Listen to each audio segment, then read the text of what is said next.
Hello বন্ধুরা, আমি Subhajit. Welcome to my another video. বন্ধুরা দেখো কত সুন্দর বোগেনভিলিয়া আমার ছাদ বাগানে। আমি আমার ছাদ বাগানকে শুধু বোগেনভিলিয়া সর্গ করতে চাইছি, আস্তে আস্তে ভ্যারাইটি বাড়াচ্ছি। দেখো এখানে কত সুন্দর ফুল ফুটে আছে।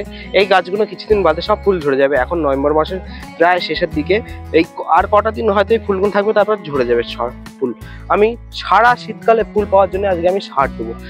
কি কি সার দেবো সেটা তোমাদের সাথে শেয়ার করি। এখানে আছে দেখো নিমখোল, হাড়ের গুঁড়ো, শিংকুচি মিক্স করা সার 1 মুঠো করে। তারপরে দিতে হবে লাল পটাশ, ঠিক সামান্য এইটুখানি করে লাল পটাশ দিতে হবে। লাল পটাশে কি হয়, আপনার গাছের ফুলের কোয়ালিটিটা ভালো আসে, কালারটা একদম পারফেক্ট আসে। আর এনপিকে 19 এনপিকে 19 এরকম ঠিক 2-4 দানা, এরকম 2-4 দানা দিলে গাছের ফুল আসবে প্রচুর পরিমাণে।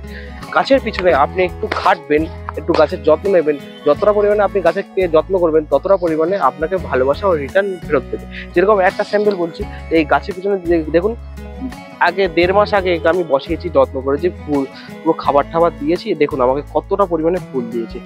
শুধু এদেরকে অল্প খাবার আর অল্প ভালোবাসা চাই। যতটা আপনি একে খাবার দেবেন, ততটা ভালোবাসা দেবেন, এ কিন্তু আপনার তার দ্বিগুণ রিটার্ন ফেরত দেবে।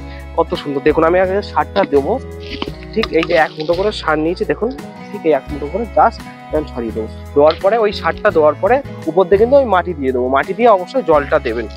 এই যে প্রত্যেক গাছের এইভাবে দিয়ে দিচ্ছে। দেওয়া হয়ে গেলে 19 দানা,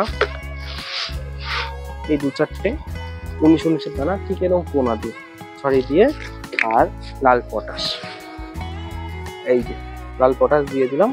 দিয়ে নর্মাল এরকম মাটি এবং গাছের উপর জাস্ট দিয়ে দেবেন। দিয়ে কিন্তু অবশ্যই গাছে জল দেবেন। জলটা কিন্তু মাস্ট দিতেই হবে। আর আজকের ভিডিওটা এই পর্যন্ত। যদি ভিডিওটাকে ভালো লেগে থাকে তাহলে চ্যানেলটাকে সাবস্ক্রাইব করবে, লাইক করবে, শেয়ার করবে।